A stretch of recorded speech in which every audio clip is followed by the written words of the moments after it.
Bismillah. Assalamualaikum warahmatullahi wabarakatuh. Alhamdulillah. Assalatu wassalamu ala rasulillah wa ala alihi wa sahbihi wa man walah. Asyhadu an la ilaha illallah wahdahu la syarikalah wa asyhadu anna Muhammadan abduhu wa rasuluhu la nabiyya ba'dah. Ya ayyuhallazina amanu taqullaha haqqa tuqatih wa la tamutunna illa wa antum muslimun. Amma ba'du, fa inna asdaqal hadits kitabullah wa khairal hadi Muhammadin sallallahu alaihi wasallam, syarrul umuri muhdatsatuha wa kullu muhdatsatin bid'ah wa kullu bid'atin dhalalah wa kullu dhalalatin finnar. Ayol ikhwah, saudaraku rahimanillah wa iyyakum ajmain. Alhamdulillah, segala puji hanya milik Allah Subhanahu wa taala yang sampai saat ini masih memberikan nikmat yang sangat banyak untuk kita semua, sehingga Allah Subhanahu wa taala pertemukan kita kembali dalam media ini untuk melanjutkan pelajaran kita dari kitab Ad-Durus Al-Yaumiyah. Kita masuk pelajaran yang ke-136. Haqqur rajul 'alal mar'ah. Hak suami atas istri. Tentu saja saudaraku rahimanillah wa ajmain, pelajaran ini berlaku untuk setiap orang yang mau menikah, para remaja muda yang hendak menikah tentu saja harus mengetahui ilmunya sebelum mereka mempraktekannya ke jenjang yang selanjutnya, yaitu menikah. Begitu juga orang yang sudah menikah perlu juga mengetahui tentang masalah ini sehingga tidak terjadi percekcokan, permasalahan di dalam rumah tangga. Kalaupun terjadi, maka bisa diminimalisir, maka bisa dicarikan solusinya yang terbaik. Jangan sampai terjadi perceraian yang diinginkan oleh syaitan, agar pasangan suami istri itu bercerai, berpisah, sehingga yang terjadi anak-anak yang menjadi korban. Oleh karena itu saudaraku rahimanillah wa iyyakum ajmain, penting kita mempelajari hal ini agar bahtera rumah tangga kita bisa terjaga, sehingga kapal bisa berlayar sampai ke tujuan bersama-sama, istri dan anak-anak, keluarga, semuanya berkumpul kembali di surga Allah Subhanahu wa taala. Baik.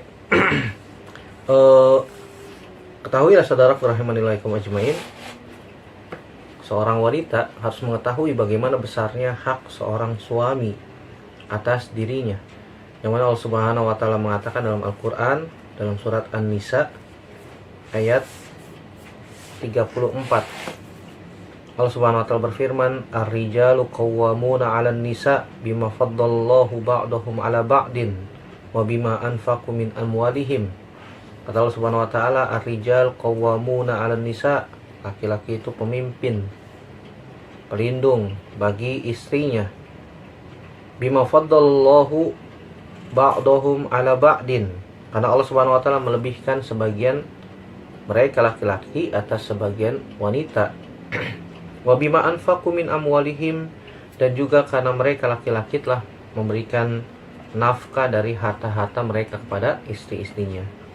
Dari sini besar sekali keutamaan seorang wanita yang mengetahui tentang besarnya hak suami atas dirinya. Nabi SAW juga mengatakan dalam menjelaskan hak suami atas istri, kata Nabi SAW dalam hadis yang sahih riwayat Imam Tirmizi, "Lau kuntu amiran ahadan an yasjuda li ahadin la amartul mar'ata an tasjuda li zawjiha." Kata Nabi SAW, kalau seandainya aku perintahkan seseorang untuk sujud kepada orang lain, pasti aku akan perintahkan wanita untuk sujud kepada suaminya. Kenapa? Saking besar hak suami atas istri. Begitu juga Nabi SAW mengatakan dalam hadis yang diriwayatkan oleh Imam Ibnu Majah dan hadisnya sahih. Begitu juga riwayat Imam Ahmad, Nabi SAW mengatakan, "Wallazi nafsu Muhammadin biyadih." la tu'addil mar'atu haqqa rabbiha hatta tu'addiya haqqa zawjiha walau sa'alaha nafsaha wa hiya ala qatabin lam tamna'hu. Kata Nabi SAW, demi jiwaku yang jiwa Muhammad yang berada di tangannya, tangan Allah Subhanahu wa taala. La tu'addil mar'atu haqqa rabbiha. Seorang wanita tidak menunaikan hak Rabbnya hatta tu'addi haqqa zawjiha, sampai dia menunaikan hak suaminya. Walau sa'alaha nafsaha, jika suaminya meminta dirinya, meminta kepada istrinya ketika istrinya sedang berada di atas kendaraan, wahia ala qatab. Qatab itu artinya pelana kecil yang seukuran punuk unta. Ala qatabin lam tamna'hu, maka ia tidak boleh menolaknya. Kalau dia berada di atas kendaraan, di atas onta, suaminya minta gitu ya, minta hubungan badan, maka si wanita itu tidak boleh menolaknya. Dan tentu saja hal ini diperhatikan adab-adabnya ya, jangan sampai di jalanan ya, lihatlah, pergi ke kamar di rumah, nanti ketika sudah sampai di rumah. Begitu juga ada seorang laki-laki yang datang membawa putrinya kepada Nabi SAW. Kemudian laki-laki tersebut katakan, "Wahai Rasulullah, ini putriku." Ia menolak untuk dinikahkan. Ia menolak untuk dinikahi. Kemudian Nabi SAW mengatakan apa? "Ati'i abaki." Taatilah bapakmu. "Atadrina ma haqqu zauji ala zaujatihi." Apakah engkau mengetahui hak suami atas istrinya? "Lau kana bi anfihi qarhatun tasilu qayhan wa sadidan lahasathu ma addat haqqahu." Kata Nabi SAW, kalau seandainya pada hidung suami terdapat luka yang mengalirkan qaih, mengalirkan darah, nanah, sodid, mengalirkan nanah, lalu ia menghisapnya, menjilatnya, ma'addat haqqahu, maka ia masih belum menunaikan hak suami tersebut. Dalam riwayat ini disebutkan, kalau sekujur tubuh suami terdapat luka yang mengeluarkan nanah dan darah, dan si istri diperintahkan untuk menjilatinya, menghisapnya, maka itu belum bisa menunaikan hak suami, karena saking besarnya hak suami atas istri.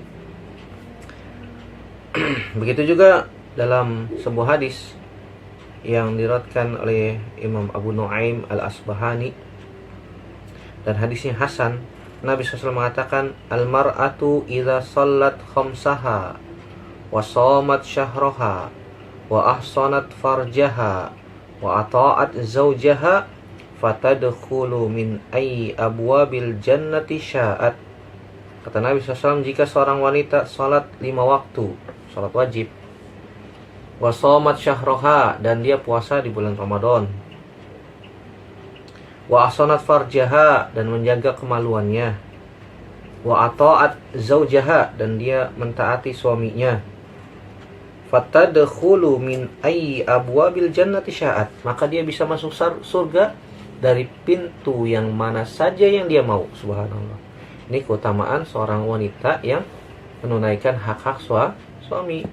Dan seorang wanita yang melakukan yang dikatakan oleh Nabi SAW ini, sholat 5 waktu, puasa di bulan Ramadan, menjaga kemaluan, kemudian juga dia taat kepada suaminya. Nah, ini yang taat kepada suaminya nih, agak berat gitu ya, taat kepada suami, maka dia bisa masuk surga dari pintu mana saja yang dia mau. Jadi tidak berlebihan kalau misalnya jika dikatakan surga berada di telapak kaki ibu bagi anak, tapi bagi istri surga berada di telapak kaki suami. Artinya dia taat kepada suaminya, dia bisa masuk surga tuh. Jika melakukan 4 hal yang tadi sebutkan, puasa, sholat 5 waktu, puasa Ramadan, kemudian dia juga menjaga kemaluan dan taat kepada suami, maka dia bisa masuk surga dari pintu mana saja yang dia mau. Jadi suami itu adalah pintu surganya istri. Begitu juga seorang wanita, dia bertanggung jawab di rumah suaminya. Kalau suaminya tidak ada, maka yang menjadi pemimpin di rumah adalah istri. Kata Nabi SAW dalam hadis riwayat Imam Bukhari, Nabi mengatakan, kullukum ra'in wa kullukum mas'ulun an ra'iyatihi. Al-imamu ra'in wa mas'ulun an ra'iyatihi, wa rajulu ra'in wa mas'ul fi ahlihi wa huwa mas'ulun an ra'iyatihi, wal mar'atu ra'iyatun fi baiti zawjiha wa hiya mas'ulatun an ra'iyatiha, wal khadimu ra'in fi mali sayyidihi wa mas'ulun an ra'iyatihi, kullukum ra'in wa kullukum mas'ulun an ra'iyatihi. Kata Nabi SAW, setiap kalian adalah pemimpin, dan setiap pemimpin akan dimintai pertanggungjawaban atas apa yang dipimpinnya. Seorang lelaki adalah pemimpin di rumahnya, di keluarganya, dan dia akan bertanggung jawab, diminta pertanggungjawabannya terhadap apa yang dia pimpin. Seorang wanita adalah pemimpin di rumah suaminya jika suami tidak ada, dan dia akan ditanya oleh Allah Subhanahu wa taala terhadap apa yang dipimpinnya. Seorang pembantu juga adalah pemimpin di rumah tuannya. Jika tuannya tidak ada, maka dia sebagai pemimpin di rumah itu menjaga rumah tuannya, menjaga harta tuannya, dan dia akan dimintai pertanggungjawaban atas apa yang dipimpinnya. Kullukum ra'in wa kullukum mas'ulun an ra'iyatihi. Nabi SAW juga mengatakan dalam hadis yang sahih dari Imam Tirmizi, kata Nabi SAW, ala wastausu bin nisa'i khairan, ketahuilah, berwasiatlah kepada wanita dengan baik. Fa innamahunna awanun indakum, sungguhnya mereka adalah tawanan kalian. Laisa tamlikuna minhunna syai'an ghaira dzalik, kalian tidak menguasai sedikit pun juga dari mereka kecuali itu. Nabi SAW mengatakan apa? Istri-istri adalah tawanan. Tawanan itu ya tidak bisa kemana-mana. Tawanan itu ya di rumah, di rumah, ditawan. Itu adalah tawan. Dan istri, kata Nabi SAW, adalah tawanan kalian. Maka berlaku baiklah kepada istri, kata Nabi SAW. Jadi hak pertama suami terhadap istrinya adalah membantu dalam melaksanakan ketaatan kepada Allah Subhanahu wa taala. Jadi istri memiliki kewajiban membantu suami dalam melaksanakan ketaatan. Kalau misalnya si suami tersebut masih memiliki orang tua, maka istri wajib membantu suami dalam berbakti kepada kedua orang tua. Dia wajib menyiapkan suasana yang kondusif untuk membantu suaminya dalam melakukan ketaatan. Tidak menyibukkan dengan berbagai tuntutan, pengen ini, pengen itu, terutama ketika waktu-waktu ibadah. Begitu juga diantara hak suami atas istri adalah melayani suami ketika di rumah, dan tidak boleh menempatkan di tempat tidur suami orang-orang yang tidak diridhoi oleh suami, apalagi sampai berselingkuh. Nauzubillah.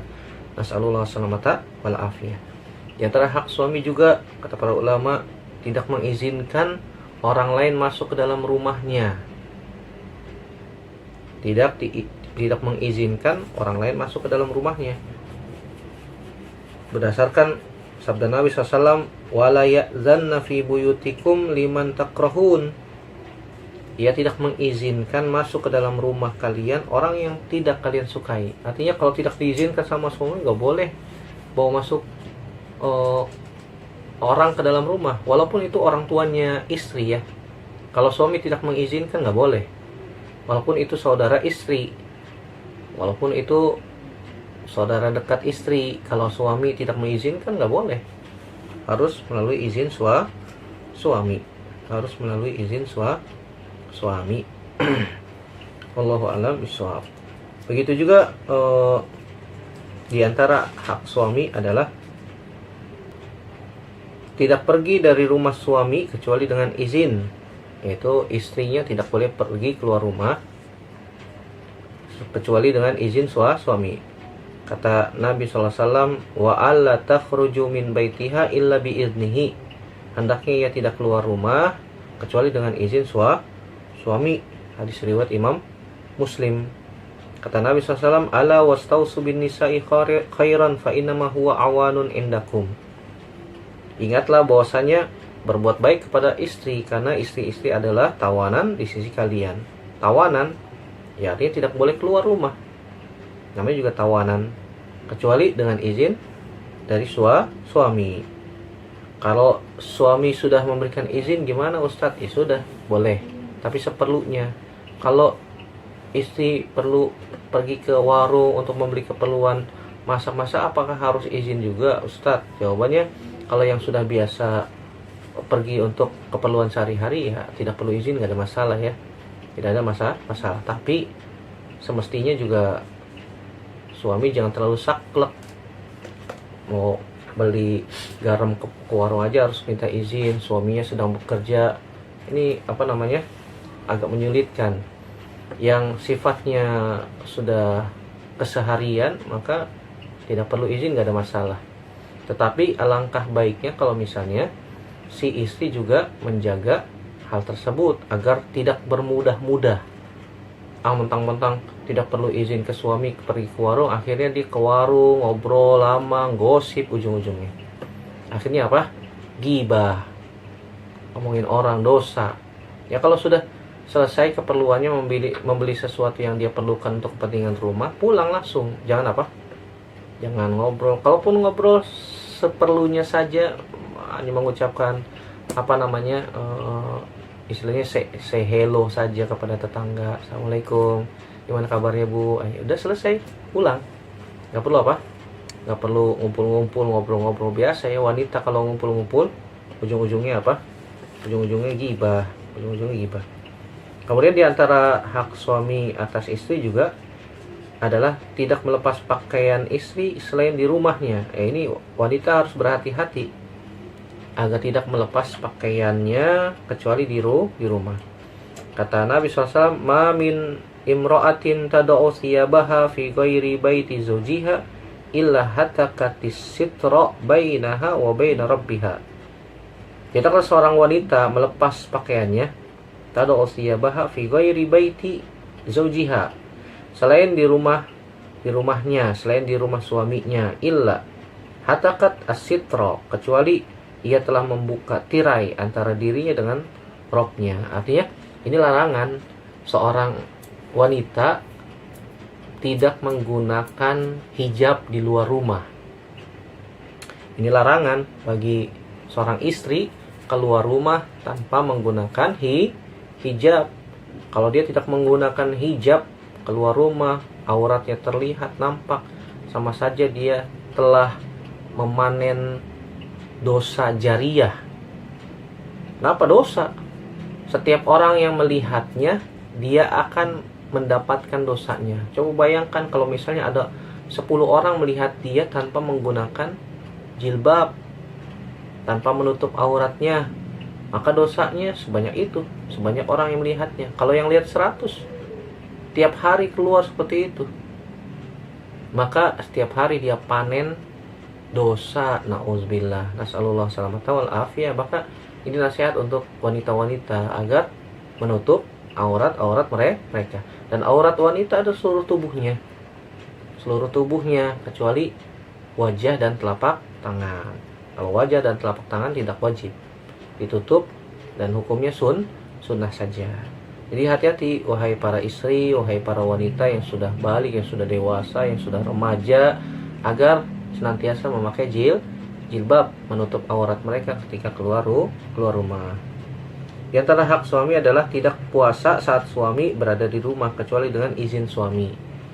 Berdasarkan hadis Imam Bukhari dari Abu Hurairah radhiyallahu anhu, Nabi mengatakan sallallahu alaihi wasallam, la yahillu lil mar'ati an tasuma wa zawjuha syahidun illa bi idnihi wa la ta'zana fi baitihi illa biiznihi wa ma anfaqat min nafaqatin min ghairi amrihi fa innahu yuaddi ilaihi syatruhu.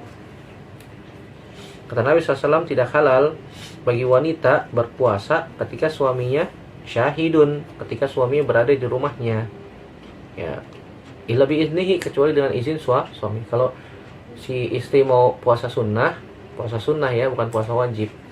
Kalau puasa wajib ya suami wajib mengizinkan. Orang puasa wajib kok, contohnya puasa qada, bayar hutang, maka si suami wajib memberikan izin. Atau tidak perlu izin, kan puasa qada, puasa wajib. Nah, kalau puasa sunnah wajib meminta izin kepada suami. Kalau suaminya tidak mengizinkan, ya sudah, jangan puasa. Ya siapa tahu suaminya menginginkan hubungan badan, misalnya contoh. Nah, kalau si istri itu ingin berpuasa sunnah di rumahnya dan ada suami, maka harus meminta izin. Tidak boleh Tidak boleh dia berpuasa kecuali dengan izin suami. Puasa sunnah ya.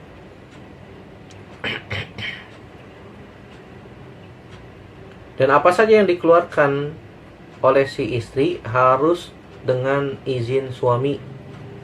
Apa saja yang dikeluarkan, wa ma anfaqat min nafaqatin an ghairi amrihi fa innahu yuaddi ilaihi syatruhu. Maka apa saja yang dinafkahkan darinya tanpa seizin suaminya, maka ia harus mengganti separuhnya. Diganti tuh. Kalau misalnya dia telah walaupun berinfak, walaupun sedekah dari hartanya suami, maka dia harus izin. Ustadz, kalau misalnya dia memiliki harta sendiri, apakah perlu izin juga? Kalau hartanya sendiri, maka yang saya tahu tidak perlu izin. Tidak perlu izin. Apakah suami dapat pahalanya? Ya iyalah, dapat. Karena si istri ini dapat uang dari mana? Kalau bukan dari suaminya. Suaminya yang telah berusaha bekerja, diberikan, dinafkahkan, diinfakkan kepada istri dan anak-anaknya, tentu saja suami dapat pahalanya. Wallahu a'lam bishawab. Begitu juga di antara hak suami atas istri adalah tidak mengeluarkan nafkah dari rumahnya kecuali dengan izinnya. Sebagaimana tadi sudah kita bahas ya. La tunfikum ra'atun syai'an min baiti zawjiha illa bi idzni zawjiha. Qila ya Rasulullah wala ta'amu qala dzaka afdalu amwalina. Tidak boleh seorang wanita menafkahkan sesuatu dari rumahnya, dari rumah suaminya, kecuali dengan izin suami.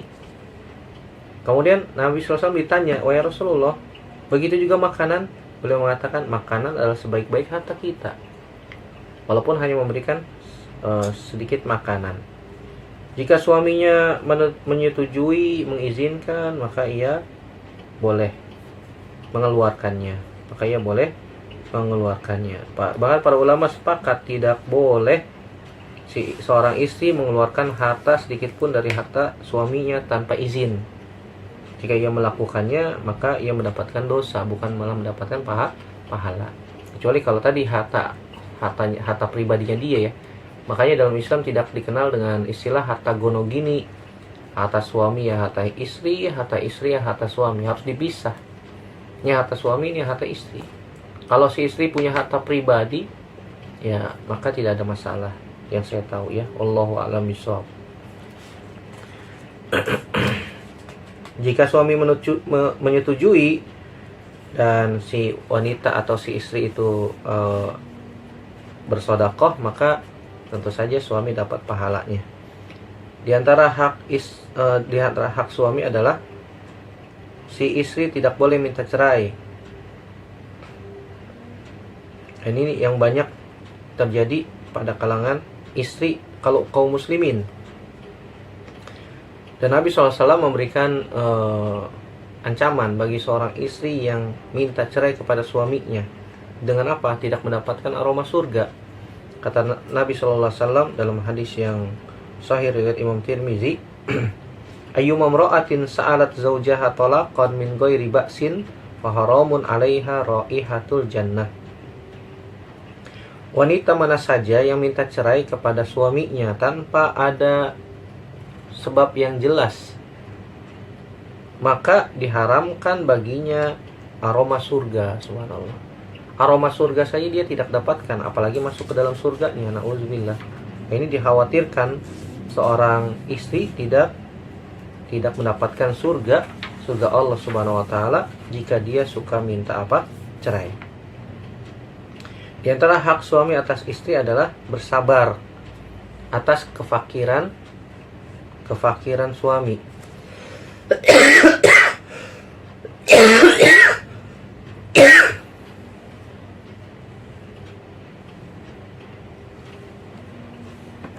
Jadi tidak semua suami itu kaya. Ada juga suami-suami yang fakir, yang miskin. Maka ketika mendapatkan suami yang fakir, maka dia wajib bersabar. Wajib bersabar. Nabi SAW adalah suri tauladan yang baik atas kita semua, berbuat baik kepada istri-istrinya. Bahkan Aisyah radhiyallahu anha pernah bercerita kepada sahabat, sungguhnya kami pernah dalam keadaan yang sangat sulit memandang bulan, awal bulan, kemudian di bulan berikutnya tidak pernah dinyalakan api di dalam rumah Nabi Shallallahu Alaihi Wasallam. Maksudnya tidak pernah dinyalakan api gimana? Nggak pernah masak karena nggak ada makanan. Kemudian seorang sahabat yang bernama Urwah bertanya, yaitu keponakannya Aisyah radhiyallahu anha, "Wahai bibi, lalu apa yang kalian makan?" Kemudian Aisyah mengatakan, "Aswadan, dua hal yang hitam, itu air dan kurma saja." Hanya saja Nabi SAW memiliki tetangga dari Ansor yang memiliki beberapa ekor kambing, dan mereka mengizinkan Rasulullah mengambil air susunya, dan kami pun meminumnya, kata Aisyah radhiyallahu anha. Anas bin Malik pernah mengatakan, "Fama a'lamun nabi ra'a ragifan muraqqaqan hatta lahiqa billah wala ra'a syatan samitan bi ainihi qattun." Kata Anas bin Malik radhiyallahu anhu, "Aku tidak pernah mengetahui Nabi pernah merasakan roti yang lembut sehingga berjumpa dengan Allah Subhanahu wa taala sampai diwafatkan oleh Allah Subhanahu wa taala. Atau memakan kambing yang gemuk, kambing yang sudah bersih gitu ya, bulunya dengan air panas dan sudah disiangi. Nabi SAW tidak pernah memakan dari makanan-makanan enak seperti itu," kata Anas bin Malik radhiyallahu anhu. Begitu juga Abu Hurairah pernah mengatakan, "Ma'aban Nabi SAW ta'aman qattun." Nabi SAW tidak pernah mencela makanan sedikit pun juga. "In ishtahahu akalahu wa in karihahu tarakahu." Jika Nabi suka, Nabi akan makan. Jika Nabi suka, Nabi akan makan. Jika Nabi tidak suka, Nabi akan meninggalkannya.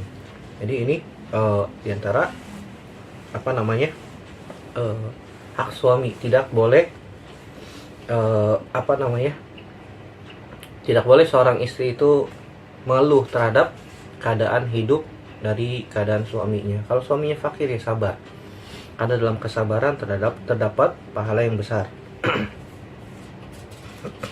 Allahu ta'ala a'lam bishawab. Ini diantara hak-hak suami atas istri yang perlu ditunaikan.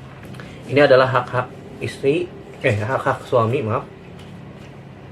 yang perlu ditunaikan oleh seorang istri. Maka perhatikanlah saudaraku rahimanillahi wa iyyakum ajmain, jika seorang istri menunaikan kewajibannya atau seorang istri memberikan hak suami, maka insya Allah terjadi rumah tangga yang sakinah mawaddah warahmah. Begitu juga sebaliknya, ada hak istri yang harus dipenuhi oleh suami, ada kewajiban-kewajiban suami yang harus dipenuhi untuk istrinya, yang nanti kita akan bahas pada pelajaran selanjutnya, yaitu hak istri atas suami. Demikian yang bisa kita bahas pada kesempatan kali ini, semoga bermanfaat. Aqulu qouli hadza astaghfirullah li wa lakum, subhanakallahumma bihamdika asyhadu an la ilaha illa anta astaghfiruka wa atubu ilaik. Assalamualaikum warahmatullahi wabarakatuh.